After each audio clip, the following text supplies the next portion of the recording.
வணக்கம் நண்பர்களே. இந்தியாவிலேயே மிக உயர்ந்த பதவியில் இருந்தவர்.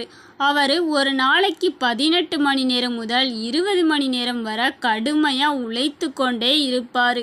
சில நாள் வீட்டுக்கு போக அவருக்கு நள்ளிரவுக்கு மேல் ஆகிரும். ஒரு நாள் அவர் நள்ளிரவுக்கு மேல் வெளிநாட்டு நண்பர் ஒருவருடன் வீட்டுக்கு போகிறாரு. நெடுங்காலமாக அவரிடம் வேலை பார்த்து வரும் காவலர் அன்று களைப்பு மிகுதியால் உறங்கிட்டார். அவருடன் வந்த மற்றவர்கள் அந்த காவலரை எழுப்ப போனார்கள்.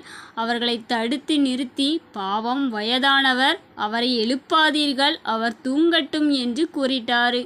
அதற்கு பிறகு அவரே அந்த அறையின் திறவுகோலை எடுத்து சென்று அறையை திறந்துறாரு. அவரோடு வந்த வெளிநாட்டு நண்பர் அவரது கட்டுரை ஒன்றில் அவரோட மனித நேயத்தை எடுத்துக்காட்டா அந்நிகழ்வை குறிப்பிட்டிருக்கிறாரு. அவர் யார் தெரியுமா? நம்ம இந்தியாவின் முதன்மை அமைச்சராக இருந்த நேரு.